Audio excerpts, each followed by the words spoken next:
And of course, dudugtungan natin yan ng security detachment. Ayan.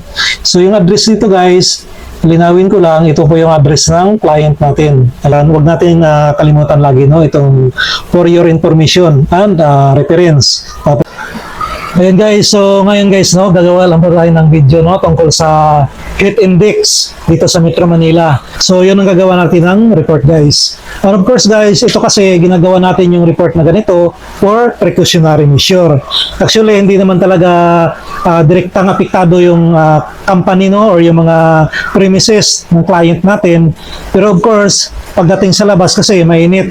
So pwedeng itong reminder or precautionary measure para doon sa mga employee natin off and on, no, or galing sa office or pauwi ng bahay or papasok ng trabaho. So ito guys, sa mga ganitong senaryo, kapag ganitong report ang ginagawa natin, of course nakikita kasi ng client yung concern natin, hindi lamang doon sa loob ng premises, no, kundi pati doon sa labas. So kapag ganon, ini-extend pa rin natin yung support natin doon sa client natin. So isa ito, no, sa mga factors na para sa mga pogi points or pagpapapugi natin, no, doon sa kliyente natin. So ito yung tamang pagsisipsip doon sa client natin guys, or doon sa mga officers natin. Kung single post man tayo, doon sa mga client natin. Kung maramihan man, no, or isang detachment tayo, doon sa mga officers natin. So ito guys, ito yung gagawin natin na information report na sample, no, itong heat index in Metro Manila. So may naka-prepared na ako dito guys na sample ng report. Basta tatandaan po natin lagi guys, no, na kapag gumawa tayo ng sample ng report or incident report man yan or information report, dapat nandun palagi yung 6 element, which is yung 5WN, 1H, yung what, when, where, who, why, and how. So anin po yan palagi guys. So umpisa na natin guys. So ayan guys, ito na yung buong sample ng report na ginawa natin, no, or yung nag-graph natin. So lakihan ko lang guys, no, para naman makita natin, no. Ayan guys, so kung mapansin nyo dito guys, meron na tayong headings dito, no. So ito po yung security agency po natin, yung pangalan ng security agency. At yung pangalawa dito sa baba, ito yung client natin, yung International Capital Office Inc. And of course, dudugtungan natin yan ng security detachment. Ayan. So yung address dito guys, linawin ko lang, ito po yung address ng client natin. Ayan. So dito naman yung address natin. Ayan. So lagi natin sinasabi guys, no, na kapag mas mataas sa atin yung posisyon na pagdadala natin ng report natin, nakapuro pa yun palagi. So katulad dito, no, detachment commander. So nakapuro palagi. At nakatrue po palagi guys, no, kay ship in charge o kay SIC or sa supervisor, para step by step po yung ginagawa nating report, wala pong mababypass. At yung subject natin dito guys, information report lang. Ayan. So yung fact of the incident natin dito or yung remarks natin is yung heat index forecast in Metro Manila. Ayan. So malinaw yan guys, no. So yung date natin today is May 31, 2026, Sunday. Ayan, angat lang natin guys, no. Ito na rin guys, no, yung na-create natin or nag-graph natin na sample na ng report. Ayan. So lagi nating nilalagay dito or lagi ko nilalagay dito. Pwede namang sir lang guys, no, or sir madam. Ginagawa ko lang to guys para babae man o lalaki ang magbasa ng report natin, applicable siya. Pero since dito, kung makita natin dito, malinaw naman na puro lalaki, so pwede yung sir na lang dyan.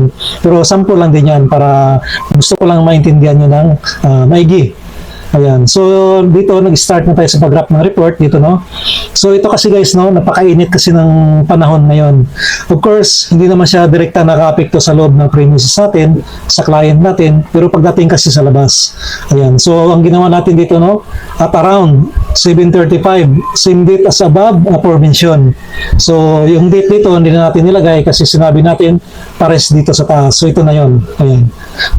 So tuloy natin, according to the Pag-asa, as per easterlies prevail across the country, 20 areas may experience dangerous heat index level of 45 to 47 degrees Celsius, led by Davao City. 15 others location, mostly in Luzon, including Pasig City and Makati City in Metro Manila. Could reach 43 to 44 degrees Celsius today. So napakainit ito guys, itong 43 to 44.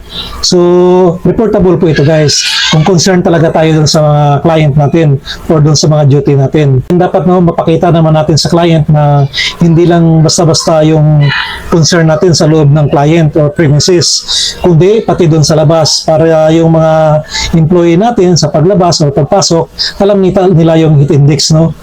So sinasabi natin dito, heat cramps and heat exhaustion are possible with prolonged exposure, likely to result in heat stroke. So dito guys, no, meron tayong nilagay dito na precautionary guidelines and tips.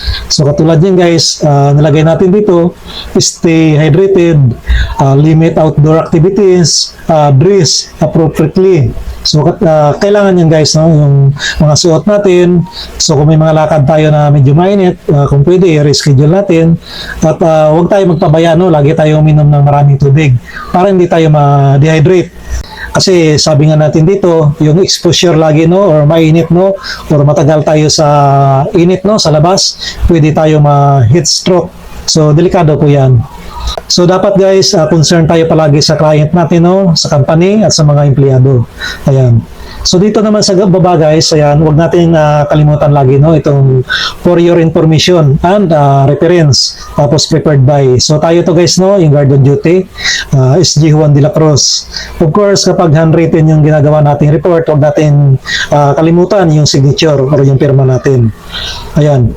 So ito yung complete natin na report guys, na nag-graph natin na report. Ito palang mga report na ginagawa natin guys, kung sa YouTube ka nanonood, nandiyan lang yan, no, yung sample sa description box. At kung sa Facebook ka man nanonood ngayon, ilalagay ko tong complete report na to, itong sample na to sa comment section.